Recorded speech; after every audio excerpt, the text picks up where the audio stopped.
That's a first. Oh, we've never had any of our lecturers sit down before and then be like, thank you. No. There we go.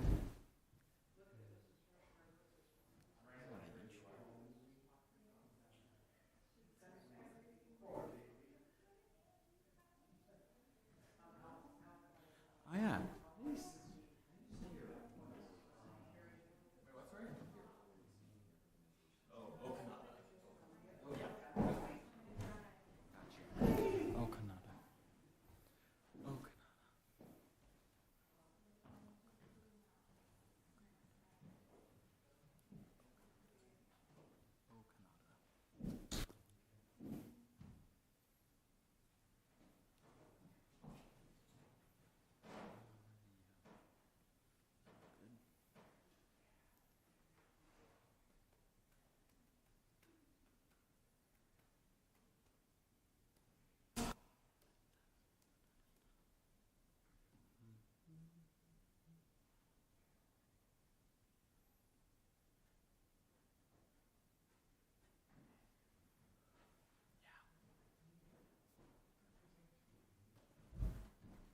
Starting soon.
Testing. Can you hear me? Okay. Welcome, everyone. My name is Ezra Elisoff. I work here at Sealaska Heritage Institute under the Education Department. Before we get started, I'd like to ask everyone to turn their cell phones off or put them in silent, and please leave any food or drink outside of the clan house. So before we begin, we want to take a moment to acknowledge the recent passing of our dear friend Satuk, Linda Bellardi. Satuk was a Tlingit Raven from Hoona and an elder of the Tuktainton clan. She was a beloved teacher, former principal, and a tireless advocate for the Tlingit language, playing a key role in the passage of HB 216, which recognized Alaskan Native languages as official state languages. She also served as a language and education specialist here at Sealaska Heritage Institute until her retirement in 2013. Dr. Rune Lance Twitchell called her an absolute rock for our language, and her legacy continues to inspire the work we do every day. We extend our condolences to her family, her clan, and all who loved her. Ganashish Satuk, you will be deeply missed. So it is my honor today to welcome you here to the Future of Indigenous Languages in a Digital Age, the first of our three-part lecture series titled The Future of Indigenous Languages. Sealaska Heritage Institute is growing new speakers by supporting language teachers, including 6 scholarship recipients now pursuing Indigenous Studies degrees with UAS with an emphasis in Alaska Native languages. This lecture series is part of that effort, exploring how technology can support and empower language revitalization. On April 28th, we will have our second lecturer, Dr. Rolando Coto Solano, representing Advancing Indigenous Language Technologies, who will talk about their work with speech recognition technology, collaboration with linguists and computer scientists, and language revitalization with data sovereignty. Justin Langan is a Métis leader from Swan River, Manitoba, will present his talk, The Future of Indigenous Languages in a Digital Age. Langan will share how modern technologies can help revitalize Indigenous languages, drawing from his work in advocacy and community development. His talk will highlight practical ways technology can support learners, strengthen cultural identity, and connect youth with their heritage language. Langan is the founder and executive director of Okanata, a nonprofit that has earned international recognition, including the 2024 Small Business Champions Award. His work includes launching the Indigenous Film Archive, a Native youth podcast, and Heartwarmers, a business supporting community initiatives. Langan is also preparing to attend law school to advocate for Indigenous and human rights globally.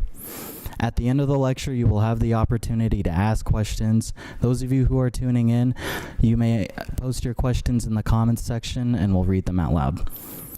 So without further ado, I'd like to welcome Justin Langan.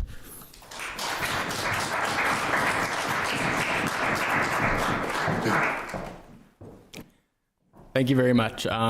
Yes, Tanche Kiowao. Good afternoon, everyone. It's truly a privilege to be here today. Sharing a conversation that's incredibly important to me as an Indigenous youth, and it's vital to the future of all our communities, and something that lives within me. The future of Indigenous languages in the digital age, or the intelligent age, which is so aptly put to me at the World Economic Forum earlier this year. And I had a great time talking about discussions about languages and indigeneity and representation in these sectors that are so, on the surface level, apart from Indigenous peoples and communities. But just more on me, to avoid seeming narcissistic. I was raised in a small rural Métis community. Language has always been much more than just words to me, as it is to everyone. It's a thread that connects us to the past, to our ancestors, and to the land itself, much like the thread of this sash I wear, the Métis sash, which symbolizes and that ties, that binds us across generations. It's not just a means of communication, it's the embodiment of who we are, how we see the world, and how we understand our place within it. Now, language is the vessel for the stories, traditions, and the wisdom that have been passed down to us through countless generations. It carries the lessons of survival, resilience, and the connection to the land, the earth, making it an integral part of our collective identity. But like so many Indigenous languages, the language of my own community, Michif, faces significant challenges. So just a little bit about Michif. It's a unique language combining elements of French and Cree, and it has evolved alongside the Métis people within the prairies of Turtle Island as we've navigated our history, our struggle for recognition, and our place within Canada's diverse mosaic. It carries the stories of our people, our resilience, our adaptability, and our journey. And yet, despite its beauty and its power, Michif, much like many Indigenous languages, is at risk.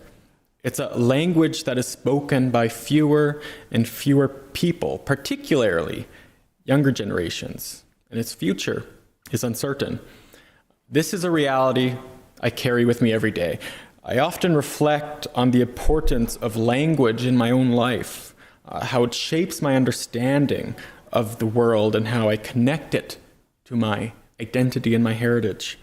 I think about the elders who speak Michif and how much their wisdom is at risk of being lost when they are no longer here to pass it on. It's a feeling of urgency that drives me because I know that language is not just about communication. It's about cultural survival. Without language, we lose so much more than words. We lose our identity, our connection to the land, and the foundation of our own worldview. Unfortunately, that is a reality that too many Indigenous communities face today. Languages that have survived for thousands of years are now slipping away. The younger generations are not learning the languages at the same rate, and in many communities, there are only a handful of fluent speakers left. But as daunting as this may seem, I believe that we are at a turning point. We are living in an age where technology can serve as a powerful ally in language revitalization.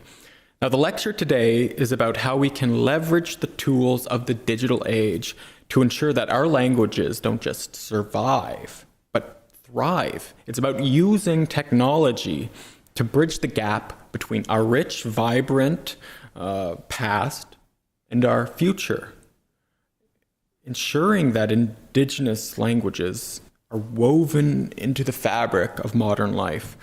So through this journey, I want to share with you not just the challenges we face, but the opportunities we have to reclaim our languages and keep them alive for generations to come.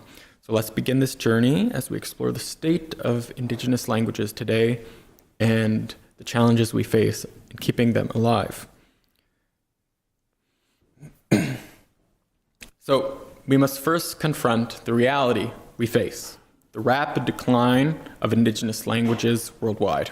According to UNESCO, at least 40% of the world's 8,300 languages are threatened with extinction. That's over 3,000 languages at risk of disappearing forever, many of them Indigenous languages that carry millennia of history and culture. In North America, the situation is particularly dire. There were once over 2,000 Indigenous languages spoken across the Western Hemisphere. Today, that number has dwindled to around 175. Even more troubling, it's estimated that within the next 30 years, only around 20 of those languages will survive without urgent and substantial intervention. That is not just a statistic. These are the languages that hold the wisdom, traditions, and cultural practices of entire peoples. When a language dies, a vital piece of who we are also fades away. In Canada, the decline is no less alarming. The 2021 census revealed that only 13.1% of Indigenous people could speak an Indigenous language fluently enough to engage in a conversation.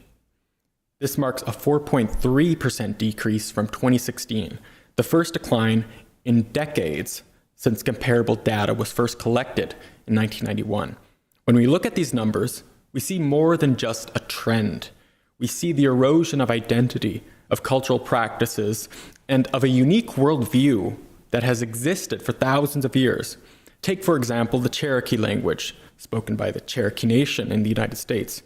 As of 2018, there were only about 1,520 Cherokee speakers among 376,000 enrolled tribal members. That makes the language moribund, with few speakers under the age of 40. In response, the Cherokee Nation declared a state of emergency for the language in 2019, a stark reminder how fragile our languages are and how swiftly they can be lost if action is not taken. But amid this challenging reality, there are rays of hope. communities around the world are fighting back. And there are success stories that inspire us to keep pushing forward. Take the Punana Leo schools in Hawaii, for example. Established in 1984, these Hawaiian language immersion schools have played a crucial role in revitalizing the Hawaiian language.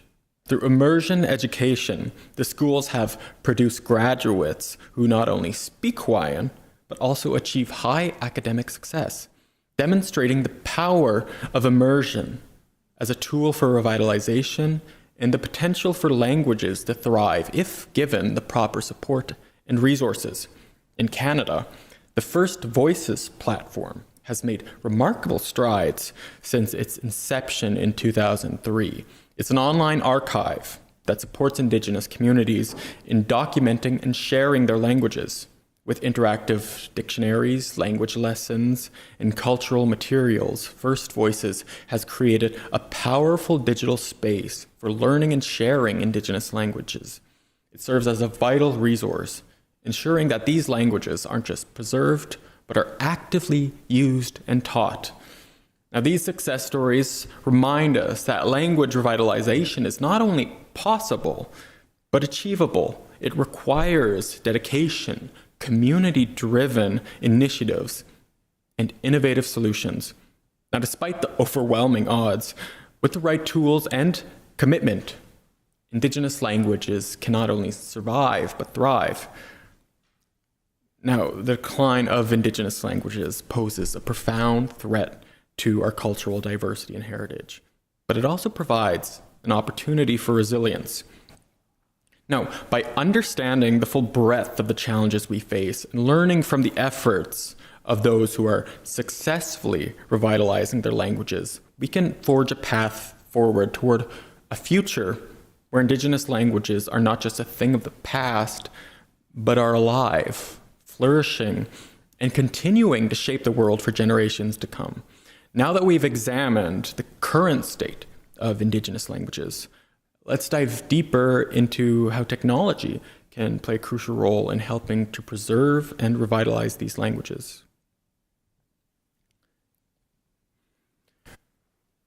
Now, as we look to the future of Indigenous languages, it's clear that emerging technologies offer transformative opportunities for preservation.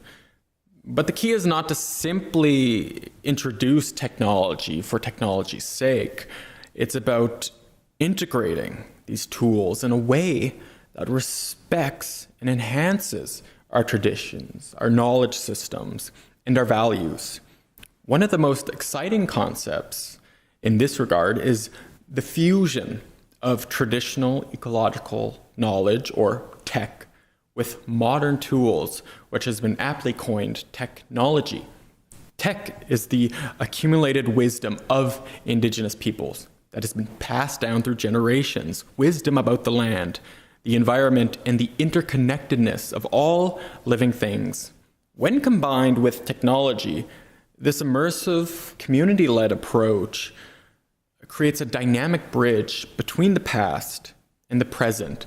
It's a way to honor our traditions while ensuring that they evolve to meet the challenges of our rapidly changing world. This approach enhances not just the language learning, but also cultural transmission, ensuring that our stories, values, and wisdom continue to shape our communities. Consider the example in Hawaii, where educators have turned to online technologies to revitalize the Hawaiian language. One of the first initiatives in this movement was the creation of a bulletin board system entirely in Hawaiian, allowing community members to engage with the language in a digital space. This was a pioneering effort to foster language use in a modern digital world. Today, the Hawaiian community continues to harness technology for language learning and cultural engagement, proving that even in a digital age, the language can remain a central part of daily life. But technology doesn't stop at simple digital communication. It has the potential to go much further especially in the realm of artificial intelligence. AI is rapidly becoming a powerful tool in language revitalization. Projects like Choco, a Choctaw language corpus, and Masheli, a conversational AI system, showcase the potential of AI in preserving linguistic heritage.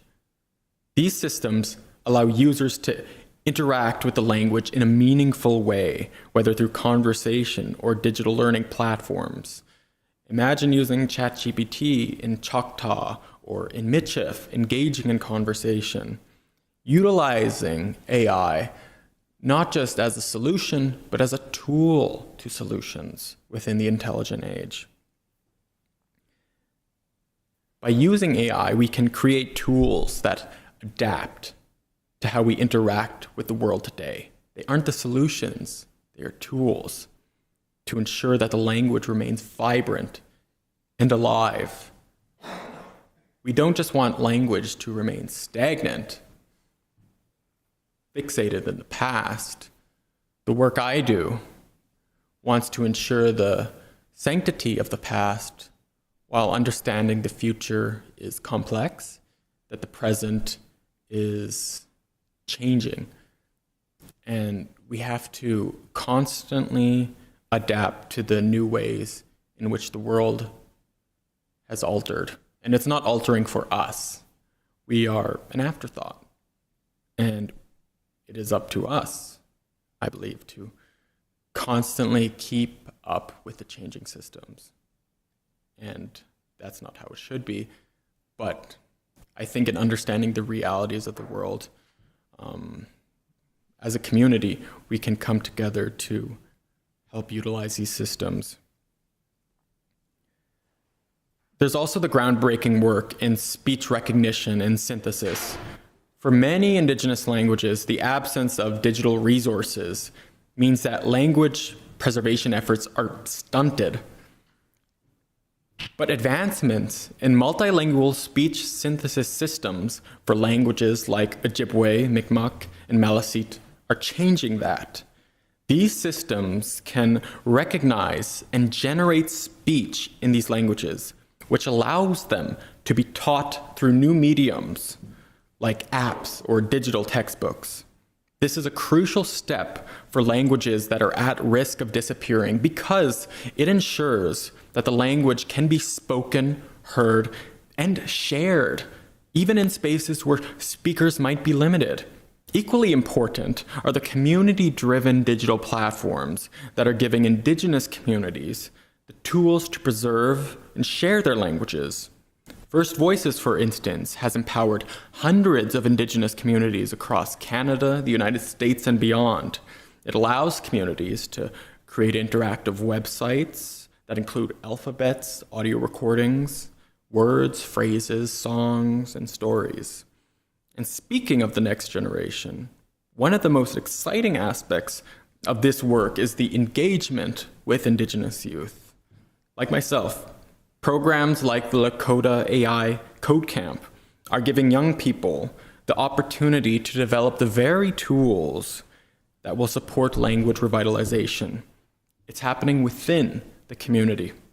Through coding and AI workshops, youth are not only learning how to build technology, they are becoming the next wave of advocates and innovators for their languages. These initiatives cultivate a new generation of tech-savvy language stewards who are grounded within cultural identity and prepared to shape the future of their languages in new, meaningful ways. Now, the integration of technology in language revitalization is not simply about preserving words. It's about fostering cultural resilience and adaptability. It's about ensuring that our languages and the cultures they carry don't just survive in the new world, but they thrive in it. They thrive in a world that is rapidly changing.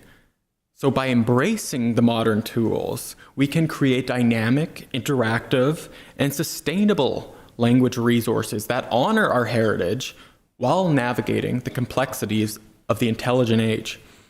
Now, this is where we stand. at a powerful intersection of tradition and innovation. The question is not whether technology can help preserve our languages. We've seen it happen. It's how we can shape it to serve our needs and ensure that our languages are spoken by the generations to come. Now, across the globe, Indigenous communities are embracing technology as a tool for revitalizing and preserving languages, asserting the cultural sovereignty and ensuring the intergenerational transmission of knowledge. These efforts are not merely about preservation. They're about asserting control over how our languages are taught, spoken, and shared in the modern world. Here are a few groundbreaking Indigenous-led initiatives that are leading the way in this technological transformation. One remarkable example comes from New Zealand, where Te Hiku Media, a Māori-owned organization, has developed an automatic speech recognition, or ASR, system for Te Reo Māori. This initiative is significant because it uses over 30 years of community-collected audio to create a tool that boasts an impressive 92% accuracy rate.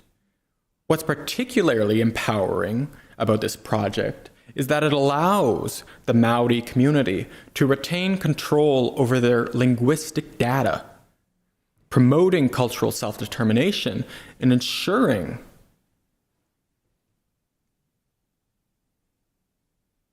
that the technology that works in alignment with the needs and values of the community. The model of data sovereignty is vital. It ensures that external entities cannot exploit or manipulate Māori cultural knowledge and indeed all Indigenous cultural knowledge. And it sets a powerful example for other Indigenous communities around the world. Now, by 2024, we've seen the evolution thus far of First Voices.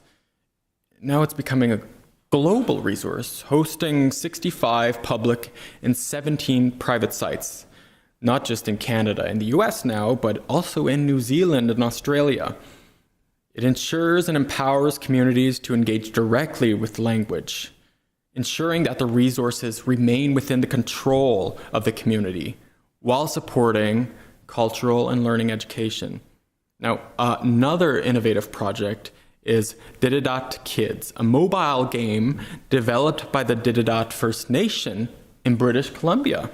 Released in 2021, the game immerses children as young as 3 years old in the Dididat language through an interactive canoe journey that explores the territory. Now, by blending play with learning, the game reaches a younger generation that is often more familiar with technology, iPads, than traditional language learning tools. Now, by November 2021, the game has been downloaded over 2,000 times, a testament to how powerful and engaging a culturally relevant tech tool can be for language learning. Now, most recently, the Indigenous Pathfinders in AI program, started just last year in Canada, provides another unique example of how technology is being used to engage Indigenous youth in both cultural and technological learning. Delivered in partnership with Inspire, Indigenous Pathfinders in AI is a career pathway program designed to inspire Indigenous talent to learn, develop, and lead the evolution of artificial intelligence, shaping a future marked by their contributions. Not only does this foster technological tools, but also addresses the shortage of Indigenous professionals in AI, helping to ensure that Indigenous perspectives are represented in this rapidly growing field. Te Hiku Media's development of the ASR system for Māori is really important to data sovereignty, because within AI, we've seen that we need control, we've seen that we need to preserve the past, but within data, within technology, it needs to remain in the control and the possession of the communities that enforce it. So when we talk about linguistic data, We must ensure that the integrity and the cultural relevance of the technology remains in community where it's developed. We need to ensure that the tools used to revitalize languages are shaped by community's needs and values, not by an outsider. The community-driven nature of these initiatives guarantees that the technology is both meaningful and ethical, while also safeguarding the privacy and intellectual property of the communities. Additionally, UNESCO's Digital Initiatives for Indigenous Languages Toolkit offers invaluable guidance for communities beginning digital language projects. Now, the toolkit emphasizes the principles of facilitating, normalizing, and protecting Indigenous languages in digital spaces. It provides a roadmap for ensuring that technology is not only a tool for preservation, but also a means of empowering communities to take ownership of their own cultural resources and language revitalization efforts. Now, these technological innovations are a powerful reminder that when communities lead the way, technology can be a force for good. By embracing digital tools, Indigenous communities can lead the way. They're not just preserving their language, they're reclaiming them, reshaping how they are taught and learned within the 21st century. These projects exemplify how technology, when guided by cultural values and community leadership, can strengthen linguistic and cultural identities. And they serve as an inspiration for all of us to think about how we can harness the power of technology in our own lives to ensure the survival and growth of our languages in the digital age. Now, as we consider the incredible work being done in Indigenous communities, we must also be mindful of the challenges and the ethical considerations involved in the digital age. But for now, let's take a moment to appreciate the resilience, creativity, and leadership shown by these communities who are proving that the future of Indigenous languages is not just a possibility, it's a reality in the making. Now, integration is not without challenges and ethical considerations. These concerns must be thoughtfully addressed to ensure that technology serves as a true ally in the preservation of language, not as a force that undermines cultural integrity. One of the most pressing challenges is the digital divide, the gap between those who have access to technology and those who don't. Many Indigenous communities struggle with this, particularly those in rural, remote, and northern regions. They face significant barriers in terms of access to reliable internet services and modern technologies. Now, this lack of access limits the effectiveness of online learning language platforms and digital archives. It could even exclude entire communities from participating in the digital preservation of their languages.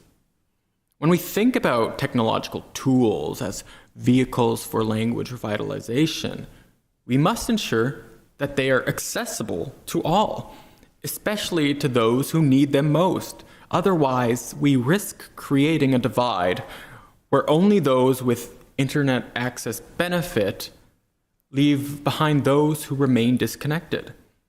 Another critical issue is data sovereignty and cultural sensitivity. The collection and digital storage of linguistic data are essential for language preservation, but they raise important questions about ownership and control. Who owns the data? Who has the right to decide how it's shared and used?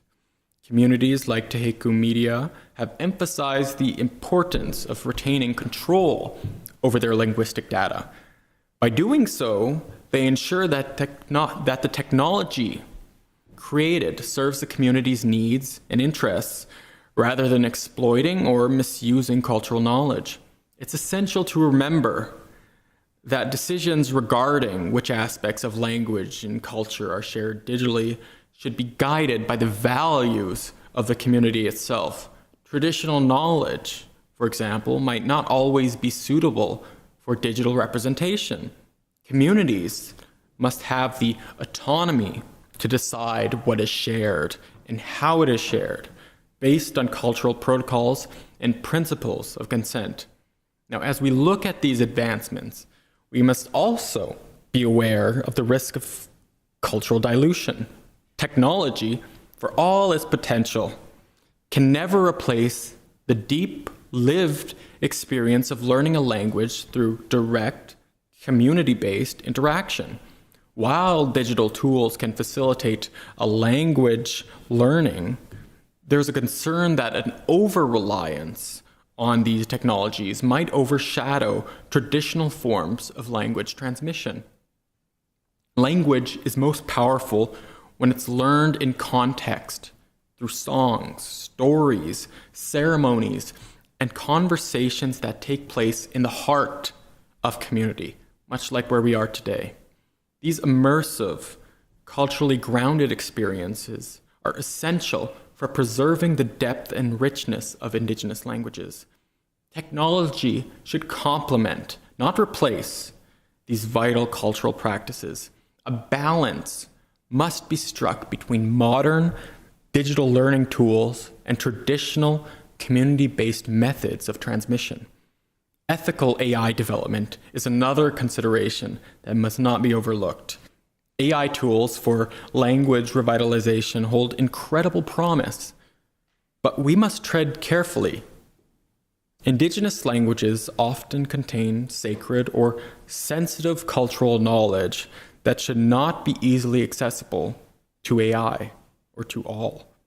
AI systems that work with these languages must be developed with this cultural sensitivity and respect for boundaries. Furthermore, these tools must be created in collaboration with Indigenous communities to ensure that they align with their values, needs, and the worldviews of these communities. Ethical development also includes transparency in how AI applications work, what data is being collected, and how it will be used. We must ensure that AI becomes a tool for empowerment, not means of exploitation. Community engagement and consent are essential to all of this. Indigenous communities must be actively involved in the development and implementation of the technologies that will infect their languages. This is not just about consulting with a few leaders. It's about meaningful, ongoing collaboration that includes all stakeholders. Communities must have the right to give informed consent for data collection and use. This means clear, transparent processes for explaining how data will be used and who will benefit from it. The process also involves ensuring that technological solutions being developed are culturally appropriate and beneficial, and that they serve the long-term goals of the community, not just short-term technological gains. Ultimately, these challenges and ethical considerations highlight the need for a collaborative approach to language revitalization. The path forward requires us to prioritize the rights, traditions, and aspirations of Indigenous communities. Now, by integrating technology in a way that is thoughtful, ethical, and culturally informed, we can ensure that it serves as a tool for positive change, one that enhances rather than diminishes our languages and cultures. Now, as we consider the potential to revitalize Indigenous languages, we must do so with an awareness of the complexities involved. Technology alone cannot solve all the challenges we face. But when it is used in partnership with community leadership, cultural values, and a strong ethical framework, it can be an incredibly powerful ally in ensuring the survival and thriving of Indigenous languages in the intelligent age. Now, in the final part, we'll explore the future directions and empowerment opportunities that lie ahead as we continue this journey. Now, it's important to recognize that the integration of technology into Indigenous language revitalization does more than just preserve linguistic heritage. It empowers communities, particularly the youth, by offering them the tools to actively participate in cultural continuity. They're not just in leadership. Everyone in the community can do it. This empowerment is crucial for ensuring that Indigenous languages not only survive, but flourish in the future. A future that is constantly being altered and changed. There's a pessimism that exists in the world we live in right now. But by remaining rooted in community, we can go through that pessimism and that change together. Now, one of the most impactful ways to engage community members and youth is through technological initiatives. For young kids, they use iPads all the time. When we talk about apps, when we talk about kids being on their iPad for hours and hours, imagine if they have AI platforms that are ethical in which they can learn the language while not being a societal outcast. Because when we talk about Indigenous youth learning their language and culture, much of the time it's rooted in the past, it's rooted in tradition, and that's at the heart of community. But at the same time, we must also understand the realities of the societies we live in. Young people, when they're going through education, when they're going through groups, we see a lot of young people who turn to alcohol, turn to drugs. And from my own experience in engaging with community, it has been through a disconnect of culture. It has been through a disconnect of language and understanding who you are and where you come from. And this is where I think, technology comes in. Because if we can introduce students, young people, indeed all community members, to ways in which they can embrace technology in a way that embraces tradition, we can provide them with the opportunity to develop understandings and applications that directly support their native languages. We need programs that teach more than just technical skills. We need to reinforce cultural identity and offer young people a tangible way to connect with their heritage.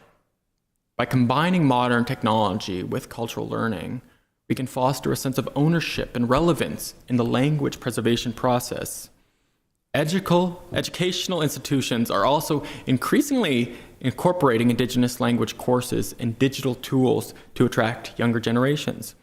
Duke University, acknowledging its historical role in assimilative practices, now offer Cherokee language classes as part of its curriculum. This step contributes to the revitalization of Cherokee among younger speakers and demonstrates how educational institutions can play a role, indeed an important role, in supporting language revitalization through both traditional and digital methods. Looking ahead, the future of Indigenous languages depend on the collaborative efforts of communities, educators, and technologists. By embracing technology, Indigenous people can create innovative solutions that resonate with younger generations, with youth like me. This will not only ensure the survival of their languages, but also promote their growth and adaptability in the digital age. The empowerment of young people, of youth, in language revitalization fosters cultural pride, strengthens community bonds, and enriches the broader global mosaic of linguistic diversity. Finally, I encourage everyone present today to actively engage in this movement, whether by supporting technological initiatives, participating in language learning, or simply advocating for policies that promote digital language preservation. We all have a role to play. Together, we can bridge the gap between tradition and innovation, ensuring a vibrant future for Indigenous languages and cultures. Merci. Thank you.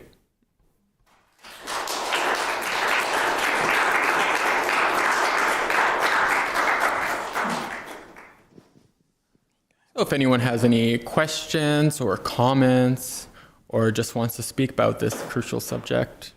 Yeah? And we're taking questions online too. Perfect.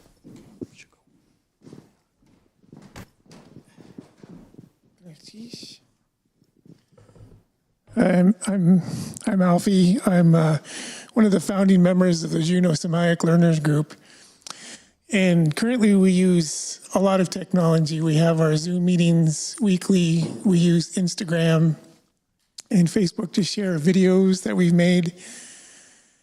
And first I want to give a shout out to your plugging of the First Voices, because it's very important. We use that frequently. So it's a huge resource, and I'm really glad it exists. When you're talking about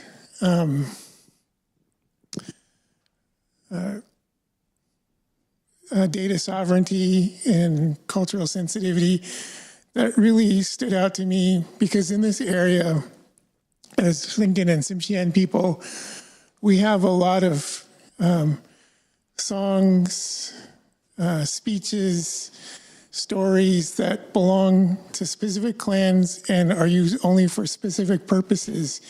And you have to have relations to these clans. You have to have the ranks and privileges to be able to use these things. And so right away I got kind of nervous, like how can we control that stuff so it stays within the way we view the importance of that intellectual property. So to me, that's like huge conversations that we have to have if we're going to be using technology to keep those things in the air, in our hearts. I don't know.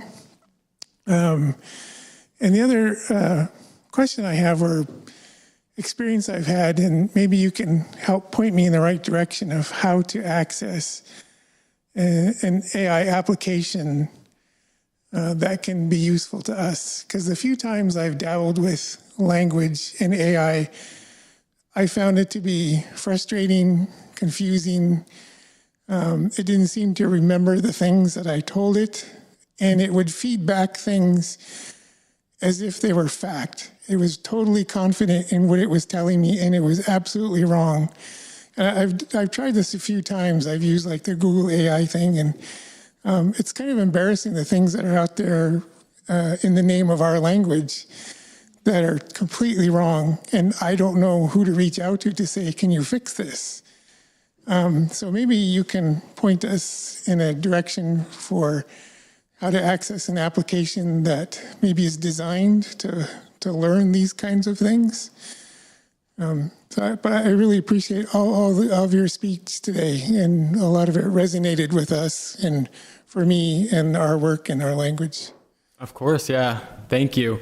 So for the first part of that, I will say there's increasing concern over, I'd say, the privatization of a lot of ways in which Indigenous communities, indeed rural, remote, northern communities, access internet technology itself, because even where I come from, Starlink is a popular way in which, Indigenous communities connect with one another. But when we have privatization, we have people like Elon Musk who directly benefit from us using those systems.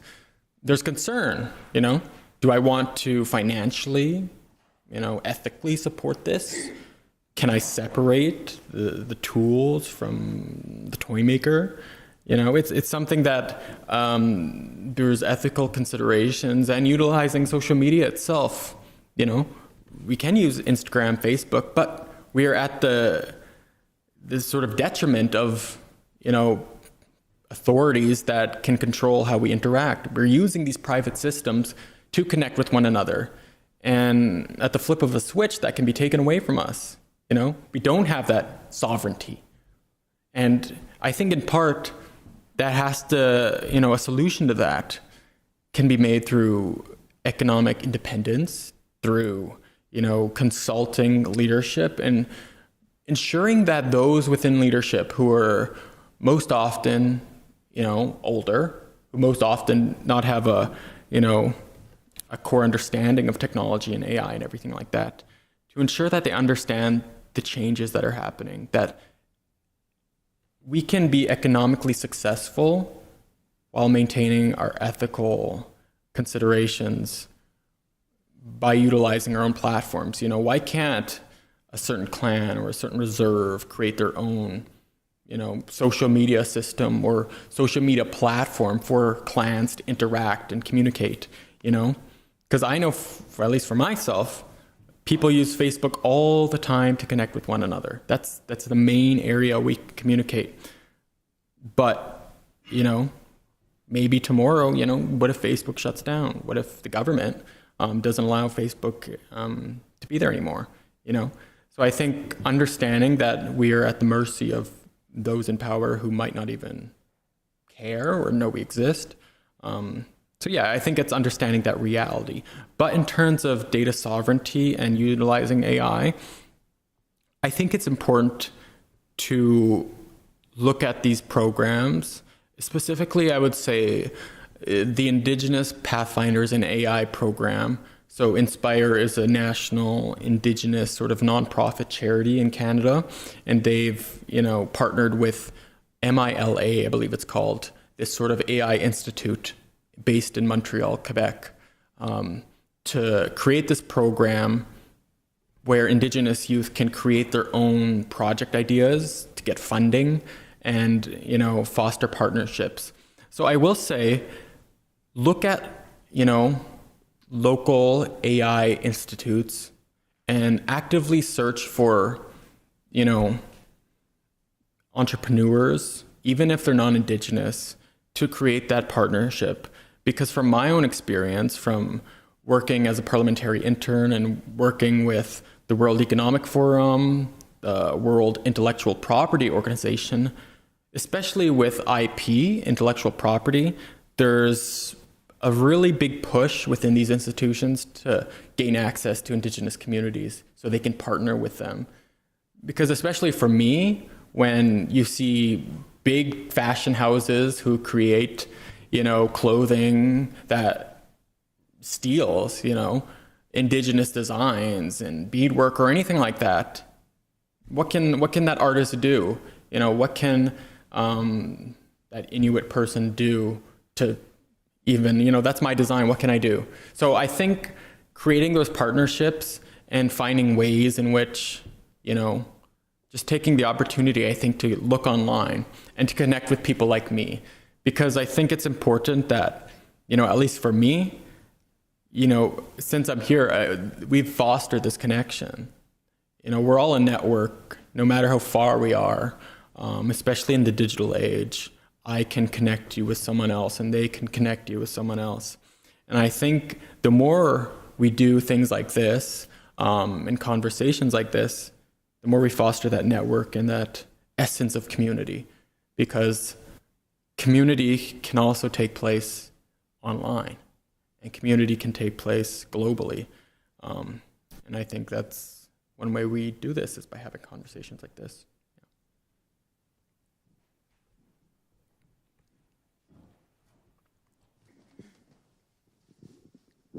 So you're preaching to the choir here, you know that, right? So assuming that none of those things actually exist, right? We're here because we're ready to do it and use those things. But, what sort of training or, institutions are available for helping to provide those things as far as, creating those partnerships and bringing in the Indigenous people that are professional level at producing those. And, the other thing, just like you were saying, it's so blatantly wrong, the things that we're seeing come out. You type in a simple thing and it goes completely off left field. But I have seen some really interesting, even just the shape of a clan house like this that some kid produced on Minecraft. And it was fantastic, right? And that was years ago. And yet, why isn't that more of a popular thing, where we can use it and access it? And are there tools available that we can utilize? Yes, yeah, certainly. And that's, Indigenous leadership in these areas are few and far between, and that's not at the fault of Indigenous peoples who want to work in these areas. It's just a lack of opportunities to learn this stuff because there's such a barrier and there's such a way in which the leadership, the technological leadership, they take priorities to be on extraction, to be on, different ways, how we can use AI to get something new rather than preserve and maintain what we have in community. So I think there are a lot of people who want to do great things, but I think it's ultimately the job of local leadership too. It's not just on one person. It's on local leadership. It's on reaching out to these organizations. Like, they have a lot of opportunities, but they're very bad at sharing it. Trust me. There's people in institutions that genuinely want to help, but they lack the ways in which they can communicate with communities. So when you reach out to the World Trade Organization with WIPO, with WEF, or any sort of government, I think it's taking that time to actively reach out to them and ask if they have any ways in which they can connect. Because from my understanding, there's a yearning to connect to Indigenous peoples, like from different communities, especially for me. Like, I've been speaking to them as a Métis person, but I don't represent all Indigenous peoples. I only represent my own lived experience. And I think the more lived experience that can be brought into the AI field, the better those systems can be made. So I think, looking at the success stories that have happened, and looking at Indigenous Pathfinders in AI and the Mila Institute, there's success stories there, and seeing how that can be replicated in community, I think is a possible solution. So I think that lack of communication in itself exhibits a limitation of the potentials there, right? Oh yeah. It's certainly,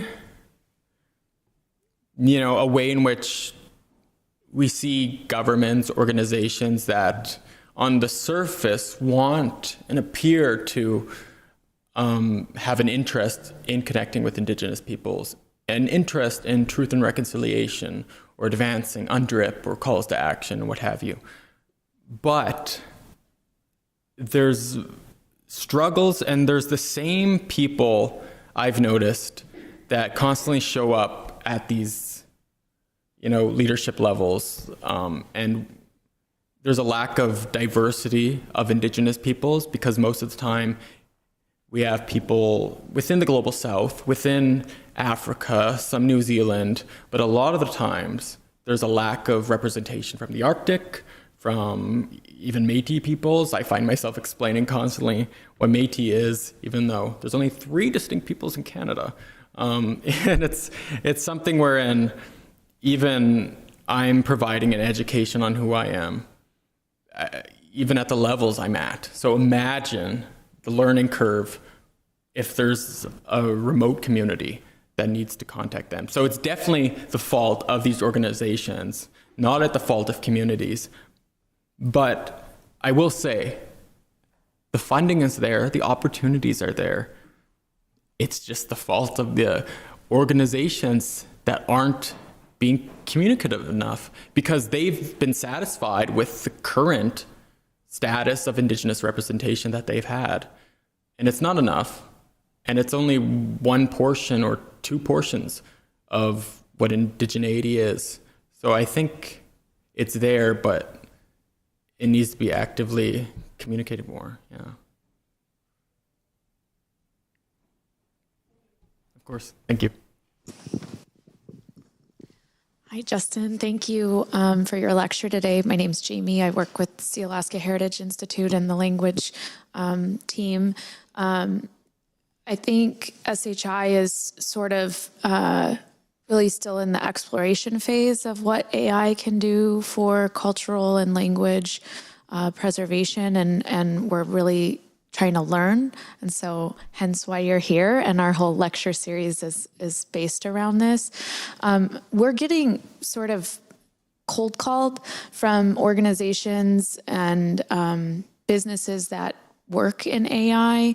And I think we're feeling a bit hesitant to say, yes, let's work together, with the concerns around data sovereignty and things. And I think we're kind of discovering that the current AI tools that are out there and public are likely not the tools that are going to help support our languages and the revitalization and develop those tools that can then be used to teach. So I think we're discovering that we have to build it. And so now we're sort of in like, who helps with that? How do we make sure we're reaching out to the right people, and that these cold calls aren't like trying to make money off of this, or like, so we're just sort of trying to feel out the field and realizing that the field is huge. But it's good to know that it sounds like there's a lot of Indigenous cultures that are a lot farther ahead of us in this attempt. So besides the one group you mentioned, the Pathways group in Canada, do you have any other specific Indigenous communities that are kind of ahead of the curve and ahead of us in this work? Yes, it's completely understandable to be hesitant to outsider sort of colonial groups that, might be there to exploit, because that's what, we're driven by the mighty dollar. I've noticed this in a lot of spaces, that it's all about how much money it can make, how much, what's the representation of, if I'm doing something to better this community on the surface, then I'll get more funding, I'll get more stakeholders and everything like that.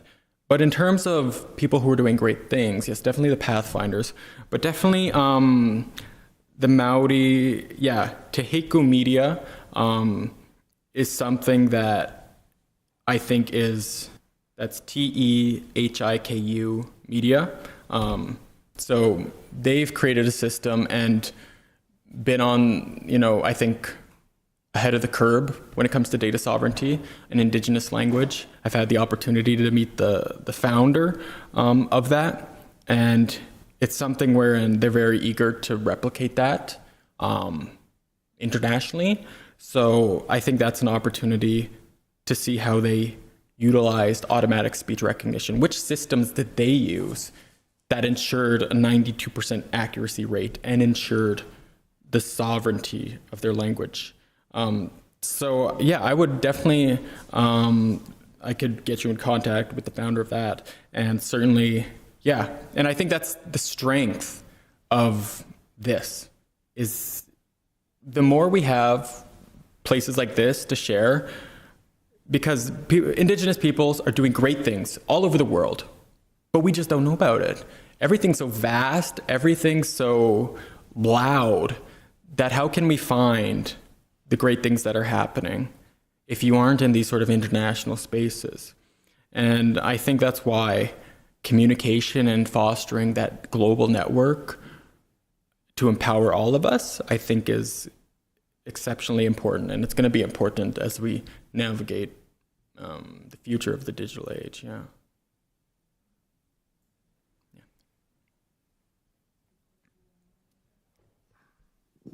We do have a question online, but I think this is more aimed towards Sealaska Heritage staff.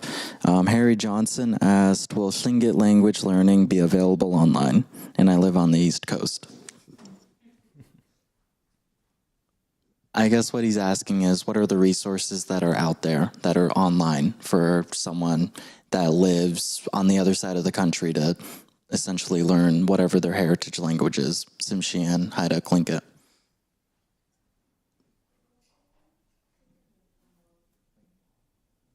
Okay. Harry Johnson, if you're still out there, we'll follow up with you. Yeah, there's tons of resources, and I think take the opportunity to reach out to your local Indigenous government or council or clan or what have you, and reach out to leadership. There's always resources there. So I have a question for you. In my class that I took, linguistic anthropology, one of the biggest questions and one of the biggest issues, especially with early child development of language acquisition, especially Indigenous languages, is that sometimes, most of the time, children will develop the skill set to understand a language, to comprehend it, but they don't know how to respond. Do you think AI would be able to assist language acquisition by helping children learning how to respond rather than responding in English, because that is the default, that is the go-to essentially, responding in English, and that's how we have sometimes children who can comprehend Tlingit, but they don't know how to respond.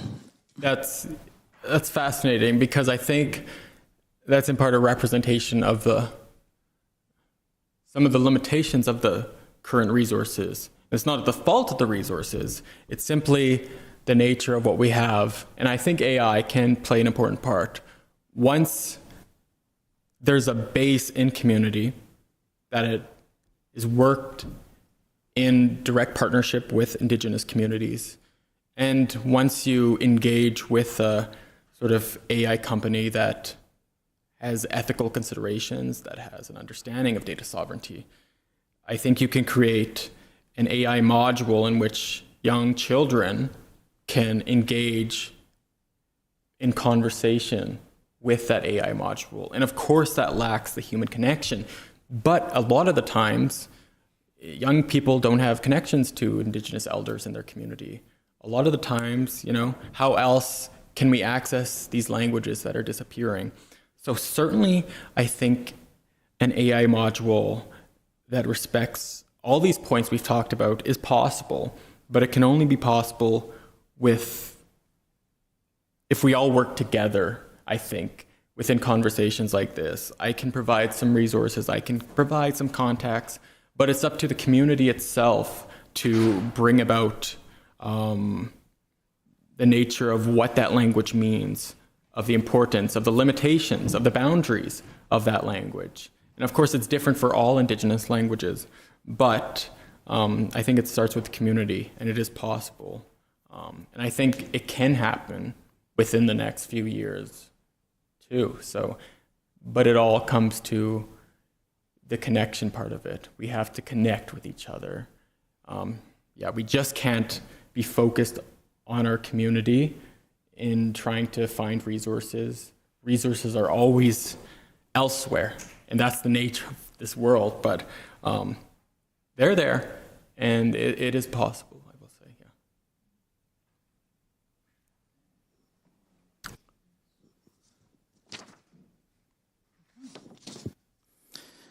Okay, I think that concludes all of the questions that we have for you. Well, thank you, Justin, once again for coming to give your lecture and to help us learn how AI technology could assist us in our language revitalization journey. Thank you.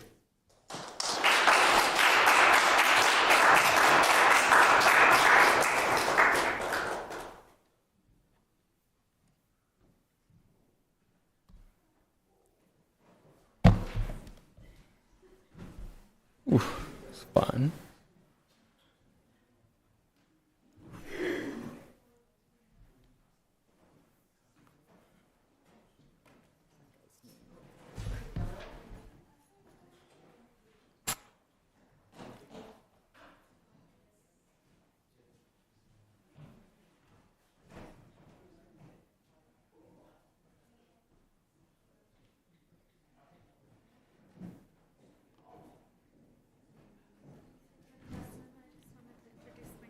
Yes. Hi, Nice Jamie. pleasure. Nice to meet you. I'm going to have Leah follow up with you. We have a conference that we do every year. Oh, awesome. And it's focused on education and language and culture. And I think it would be great to invite you, or if you know of anybody in your network that wants to bring some of this information specifically. Of course, yeah, I love, because I've been involved with, I don't know if you heard of